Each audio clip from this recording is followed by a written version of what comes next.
So my experience began in March or April 2022, much like Shiloh's actually.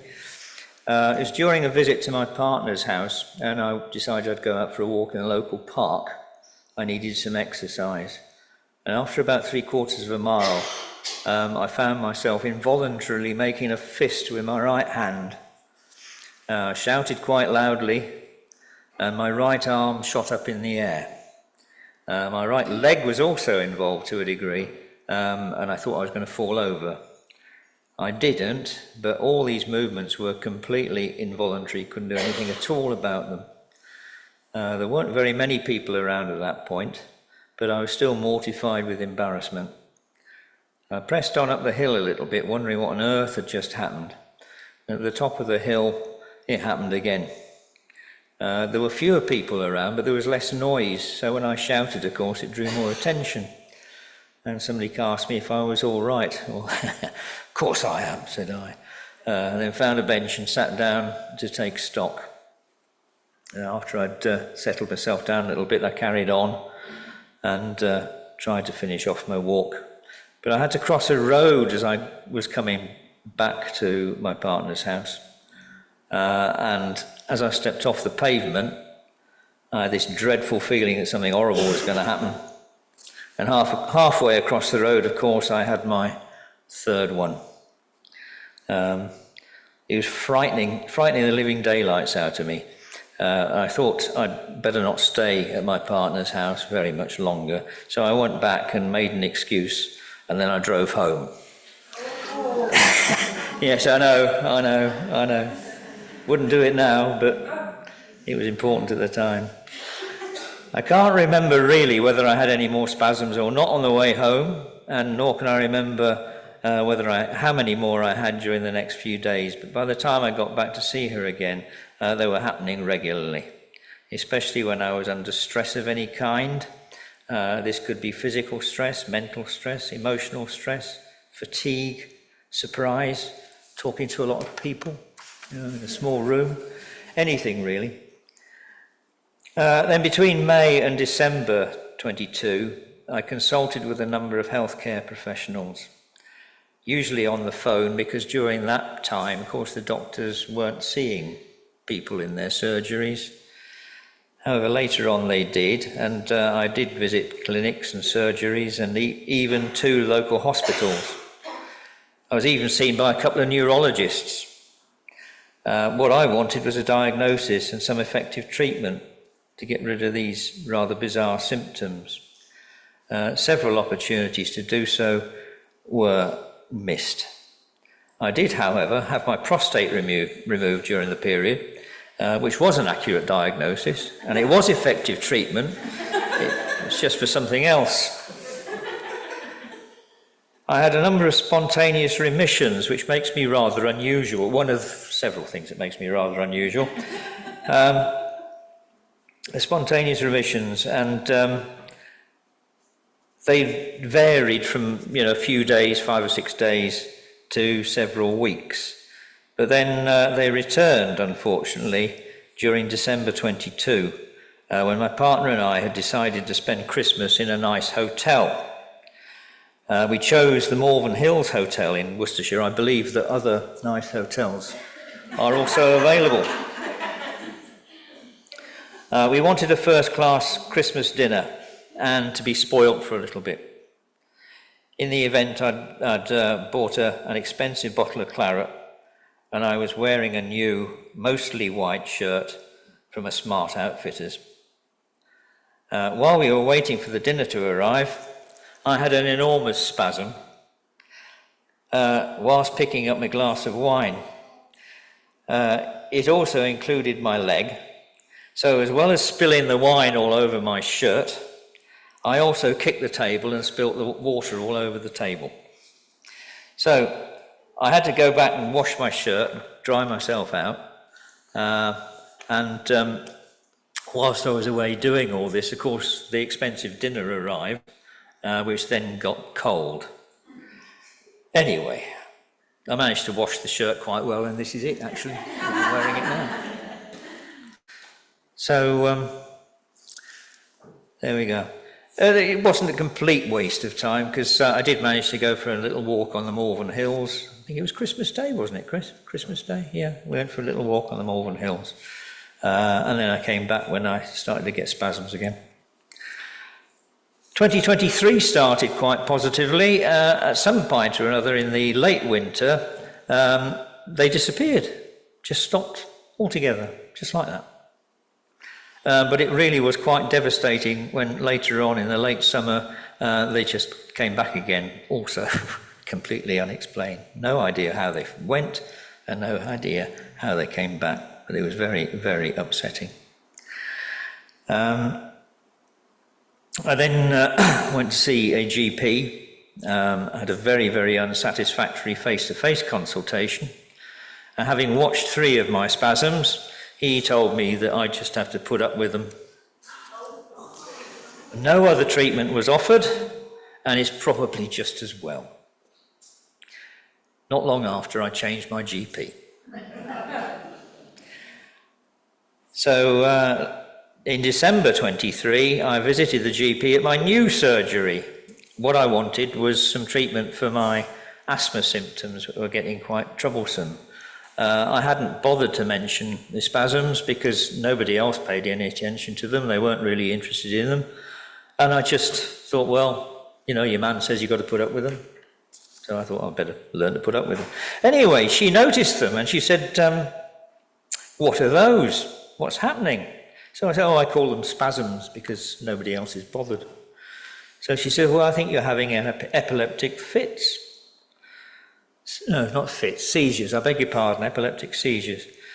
And she wanted to refer me to a neurologist. Did I mind? So I thought, well, somebody's taking some interest. I don't mind, thank you very much. Yes, I would like that. So she did.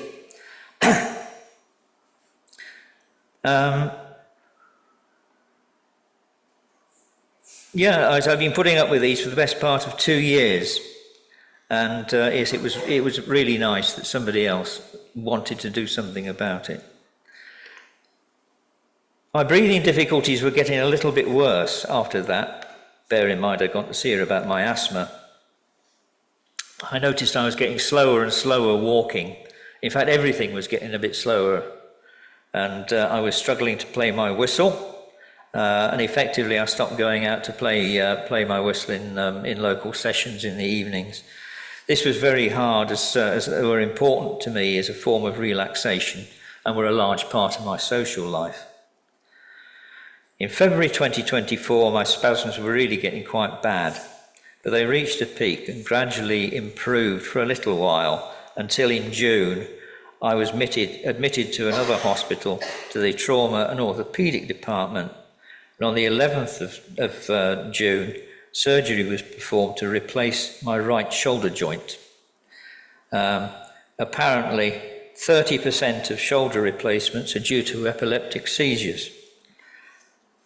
And the neurologist was called and was asked to assess me. His diagnosis was epilepsy. So, I was discharged from the trauma and orthopaedic department on the 24th of June. But they must have referred me for further examination at the neurology department because, lo and behold, on the 12th of August, I was taken to the neurology department. Blood samples were taken for analysis, among other things. I can't really remember very much of what happened at that review, but I remember my daughter being there and her saying at the end of it that she wondered if she should have spoken up when it was clear I couldn't answer some of the questions that the doctor was asking me. On the 29th of August, I received a telephone call whilst I was at home at about 11 o'clock. I was asked if I could attend the emergency clinic at the neurology department that afternoon. Well, it was quite some time, and bear in mind, I'd cottoned on that it wasn't very wise to drive the car by this time. So it was impossible to get me there on public transport before the clinic closed. So very kindly, he decided that he would make me an appointment for the 29th of August. No, the 30th of August, sorry, the following day. At that interview, he told me that the blood test had found that I had LGi1 antibodies in my blood. He considered he needed at that point to refer me on to a colleague whose speciality was the treatment of autoimmune LGi1 encephalopathy, and she admitted me that evening. I was going to say immediately, but it wasn't immediate. She didn't arrive till about 8 o'clock in the evening, but hey-ho. She was a very, very busy lady. Treatment was started with IV steroids, intravenous steroids. Sadly, they didn't do anything at all except keep me awake. Lumbar puncture was performed later on that week, and the antibodies were found in my cerebrospinal fluid.